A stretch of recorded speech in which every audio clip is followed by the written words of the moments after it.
السلام علیکم. آپ دیکھ رہے ہیں پروگرام ہاٹ پوائنٹ، یہ پروگرام آف ٹیکسیشن. میں ہوں باسط اور آج کے ہمارے پروگرام میں مہمان ہیں جہلم ٹیکس بار ایسوسی ایشن کے پریزیڈنٹ وجاہت علی ملک، جن کی field of expertise human rights اور چائلڈ رائٹس بھی ہیں. السلام علیکم. وعلیکم السلام. وجاہت علی ملک صاحب، پہلے تو آپ کا بہت بہت شکریہ، آپ ہمارے پروگرام میں تشریف لائے. ہم شروع کرتے ہیں ٹیکسز سے، کیونکہ آج کل کور ایشو جو ہے وہ ٹیکسز کا ہے اس بجٹ کے بعد. تو بتائیے کہ جو ابھی سچویشن چل رہی ہے، ہمارے تاجر برادری جو ہے وہ ہڑتالوں پہ آئی ہوئی ہے، تو کیا وہ ٹھیک کر رہے ہیں؟ کیا یہ ٹیکسز جو گورنمنٹ کی طرف سے لگے ہیں بہت زیادہ لگ گئے ہیں؟ کیا ہوا ہے؟ اصل صورتحال بتائیے. Thank you very much. بہت بہت شکریہ مجھے آپ کے پروگرام میں انوائٹ کرنے کے لیے. بالکل سر، میں آپ کی بات سے پورا اتفاق کرتا ہوں کہ گورنمنٹ نے بہت زیادہ ہر چیز کے اوپر جو ہے وہ اتنی ٹیکسیشن کر دی ہے کہ ایک عام آدمی جو ہے وہ پریشان ہے کہ اتنے زیادہ ٹیکسیز جو ہیں وہ کیسے جو ہے وہ پے کرے گا. اب جو ایک کپڑے جو ہیں ایک بیسک ہر بندے کی نیڈ ہے، کپڑا جو ہے، روٹی کپڑا مکان، تو کپڑوں کے اوپر بھی جو ہے وہ گورنمنٹ نے جی ایس ٹی لگا دی ہے. اگر آپ کوئی کسی بھی برانڈڈ سٹور سے کوئی کپڑے خریدنے جاتے ہیں تو اگر اس کی پرائس جو ہے وہ 1000 روپیز ہے تو اس پہ 17% جو ہے انہوں نے ٹیکس لگا دیے، یعنی 117 روپے اس پہ جو ہے وہ جی ایس ٹی اس کو پے کرنا پڑے گا. تو اسی طرح جو ہے اور بہت سارے جو ہے وہ ٹیکسز جو گورنمنٹ نے لگائے ہیں، جس میں جو ہے کہ جیسے کہ گاڑیوں کی پرائسز جو ہیں وہ نارمل گاڑی جو ہے 4-5 لاکھ روپیہ جو ہے مہنگی ہو گئی ہے، اور جو بڑی گاڑیاں ہیں وہ تو 15 سے 20 لاکھ روپے تک جو ہے وہ گاڑیاں مہنگی ہو گئی ہیں. تو اس لحاظ سے جو ہے میں سمجھتا ہوں کہ اتنی زیادہ ٹیکسز کی بھرمار جو ہے وہ ہماری عوام کے اوپر جو گورنمنٹ کو نہیں کرنی چاہیے اور کچھ ریلیف دینا چاہیے ٹیکسز میں. اسی طرح جو ہے اب جو ایمنیسٹی اسکیم بھی آئی تھی لاسٹ منتھ، اس پہ بھی جو ہے وہ بہت سارے لوگوں نے اس کو اویل کیا، لیکن کچھ لوگ اس کو مزید اویل کرنا چاہتے تھے، بٹ انفارچونیٹلی گورنمنٹ نے اس کو جو ہے وڈرا کر لیا. تو میرے خیال میں جو ہے اس کو ابھی کچھ دن اور دینے چاہیے تھے تاکہ جو لوگ اس کو اویل کرنا چاہتے ہیں یا اپنے ایسٹس جو ہیں وہ ڈکلیئر کرنا چاہتے ہیں، وائٹ کرنا چاہتے ہیں، وہ ٹیکس پے کر کے جو ہے وہ اس کو کلیئر کر سکیں. تو میرے کچھ کلائنٹس بھی تھے جن کے میں نے پیمنٹ جمع کروا دی تھی، لیکن میں ان کی ڈیکلیریشن فائل نہیں کر سکا. تو گورنمنٹ نے جو ہے پورٹل سے وہ ڈیکلیریشن کا جو فارم تھا وہی اٹھا لیا. تو اب وہ ٹیکس پے ہوا ہے لیکن ڈیکلیریشن میں نے فائل نہیں کیا. تو یہ بھی ایک بہت بڑی زیادتی ہے کہ ایٹ لیسٹ جن لوگوں نے اپنا ٹیکس پے کیا ہوا ہے ان کو تو ڈیکلیریشن فائل کرنے دیا جائے. ڈیکلیریشن کا مطلب ہے کہ جو ریٹرن فارم تھا اس ایمنیسٹی کو اویل کرنے کے لیے، تو وہ جو ہے وہ ہم سبمٹ نہیں کر سکے. اور آخری دن جو 3 جولائی جو لاسٹ ڈیٹ تھی ڈیکلیریشن فائل کرنے کی، اس دن ایف پی آر کا سسٹم بھی بالکل کریش ہو چکا تھا، اور وہ ہم نے کئی دفعہ کوشش کی ڈیکلیریشن فائل کرنے کی، لیکن سسٹم الاؤ نہیں تھا کر رہا کہ ہم ڈیکلیریشن فائل کر سکیں. بعض اوقات تو اس میں لاگ ان بھی نہیں ہو سکتے تھے. اچھا وجاہت صاحب، یہاں پہ ذکر ہوا ہے کہ ایف بی آر کا پورٹل جو ہے اینڈ ٹائم پہ بند ہو گیا اور وہاں سے فارم جو ہے وہ غائب کر دیے گئے، اور بہت سے لوگوں نے ٹیکس تو پے کر دیا لیکن گوشوارے وہ جمع نہیں کروا سکے. تو کیا سمجھتے ہیں یہ ایسا کیوں ہوا اور اس کا حل کیا ہوگا؟ سر جیسا کہ میں نے آپ کو بتایا ہے، ایک تو اس پہ ٹائم بہت کم تھا. جو لاسٹ ڈیٹ تھی وہ 30 جون تھی، اس کے بعد گورنمنٹ نے 3 دن اس میں انکریز کیا 3 جولائی. تو پاکستان میں جو لوگوں کی مینٹیلٹی ہے وہ ویسے بھی جب ہم نارمل ریٹرن فائلنگ ہوتی ہے، آخری جب 2-3 دن رہ جاتے ہیں اس وقت لوگ دوڑے آتے ہیں ہمارے پاس کہ ہماری ریٹرنیں فائل کی جائیں.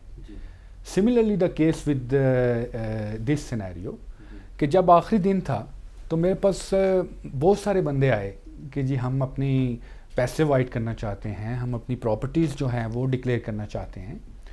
تو ہم نے ان سے کہا ٹھیک ہے جی، ہم اپنی فیس لیں گے، آپ کا کام کریں گے آپ.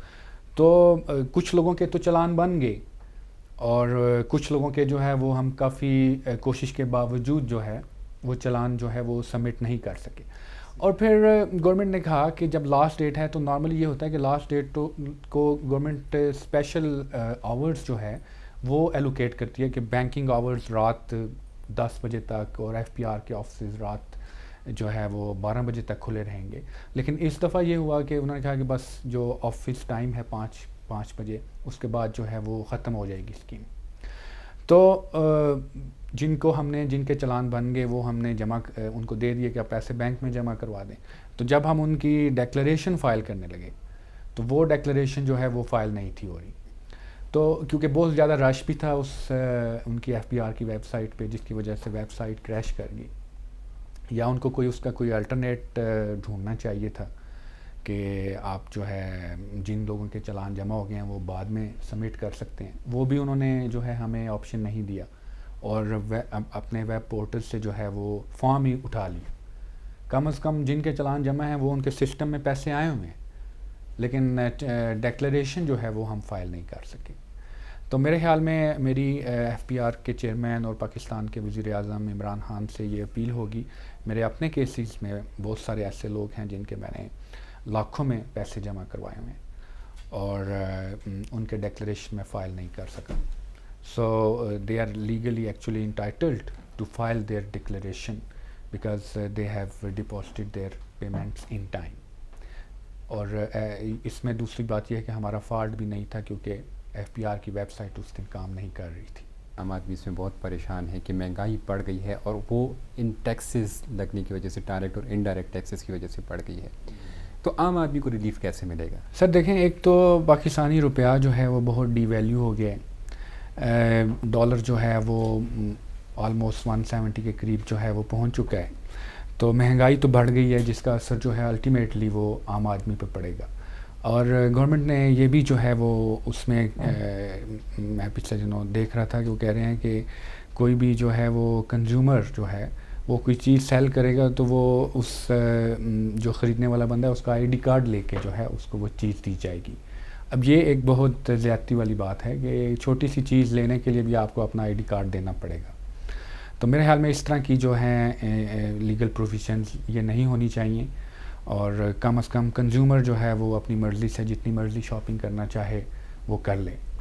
اور عام آدمی پہ میں آپ سے ٹوٹلی ایگری کرتا ہوں، مہنگائی کی وجہ سے بہت جو ہے اس پہ اس کا لائف سٹائل پہ اس کا اثر پڑا ہے اور مہنگائی بڑھی ہے، تو جس کی وجہ سے عام آدمی جو ہے وہ بہت پریشان ہے، اور اس وجہ سے پورے پاکستان میں ہڑتالیں بھی چل رہی ہیں. اس کا مطلب تو یہ ہوا وجاہت صاحب کہ عام آدمی کی جب لائف سٹائل پہ اثر پڑا ہے تو یہ کہیں کہیں پہ ہیومن رائٹس کی بھی وائلیشن ہوئی ہے. لیکن ناظرین، میں آپ کو ایک مرتبہ پھر بتاتا چلوں کہ وجاہت علی صاحب کی فیلڈ آف ایکسپرٹیز میں ایک یہ بھی ہے کہ وہ ہیومن رائٹس کے لیے بھی کام کر رہے ہیں اور ساتھ ساتھ میں چائلڈ پروٹیکشن کے لیے بھی کام کر رہے ہیں. تو میں کویشچن پھر سے دہرا لیتا ہوں کہ عام آدمی کی جو لائف سٹائل پہ فرق پڑا ہے تو کہاں یہ ہیومن رائٹس کی وائلیشن ہو رہی ہے؟ ہیومن رائٹس جو ہے ایک بہت واسٹ ایریا ہے، اور بیکاز مہنگائی کی وجہ سے عام آدمی کا لائف سٹائل جو ہے وہ بہت ڈسٹرب ہوا ہے، جو کہ اس کے ہیومن رائٹس کی وائلیشن ہے.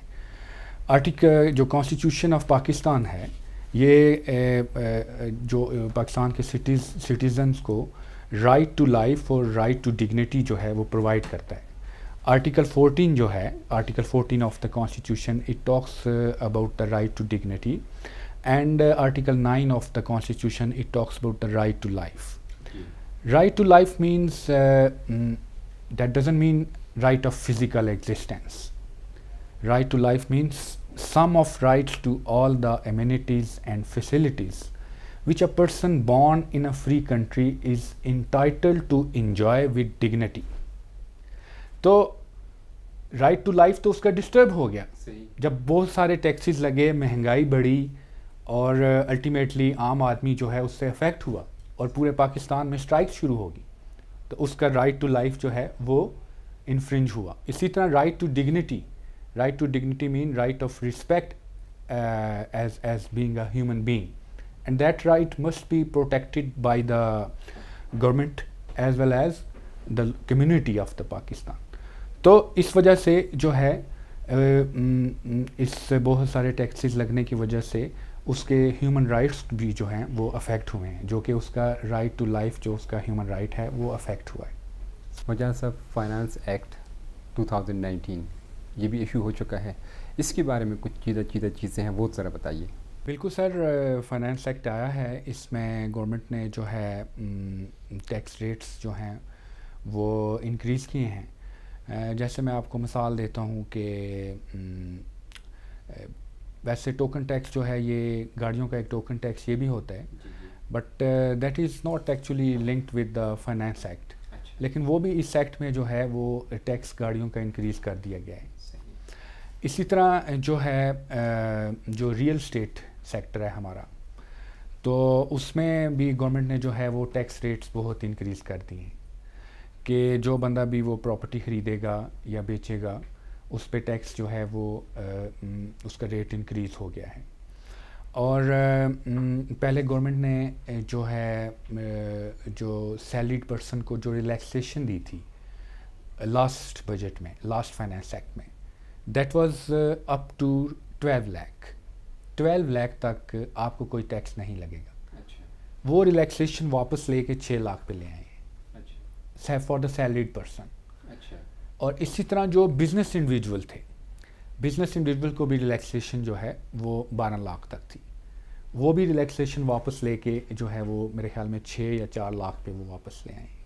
یعنی ایک طرف ایک سال وہ ریلیکسیشن، اب دیکھیں یہ 4 لاکھ سے آپ جو ہے وہ 12 لاکھ دے رہے ہیں، تقریباً 8 لاکھ آپ اس کو ایکسٹرا ریلیکسیشن دے رہے ہیں، اور پھر اس بجٹ میں وہ بھی آپ نے واپس لے لیے۔ تو یہ بھی ایک بہت جو ہے وہ انفیئر چیز ہے کہ گورنمنٹ کو چاہیے، اب ویسے بھی جو ہے کیونکہ روپیہ ڈی ویلیو ہو گیا ہے، تو میرے خیال میں وہ 12 لاکھ تک ریلیکسیشن جو ہے وہ قائم رہنی چاہیے تھی، صحیح، تاکہ تاکہ اس کا ایک عام آدمی جو ہے وہ بینیفٹ لے سکے۔ ویسے بھی آج کل ایک جو ملازم پیشہ لوگ ہیں ان کی نارمل سیلریز وہ 50,000 روپے تک ہے، تو ان کو جو ہے وہ 6 لاکھ روپے تک تو ویسے بھی جو ہے وہ ان کو چھوٹ ہے۔ تو سیلریڈ پرسن تو ان کا ٹیکس تو ویسے بھی ڈیڈکٹ ہو جاتا ہے، صرف پیچھے بزنس انڈیویجول رہ گئے جو اپنی مرضی سے سیلف اسیسمنٹ کر کے اپنی ریٹرنز فائل کرتے ہیں۔ تو میرے خیال میں اس ریلیکسیشن کو 12 لاکھ روپے تک ہی رہنا چاہیے تھا، اس کو واپس جو ہے وہ 6 لاکھ روپے تک نہیں لے کے آنا چاہیے تھا۔ بہت شکریہ وجاہت علی صاحب، آپ ہمارے پروگرام میں تشریف لائے۔ ناظرین، یہاں ہمارے پروگرام کا وقت ختم ہوا چاہتا ہے، اگلے پروگرام تک کے لیے اجازت دیجیے، اللہ حافظ۔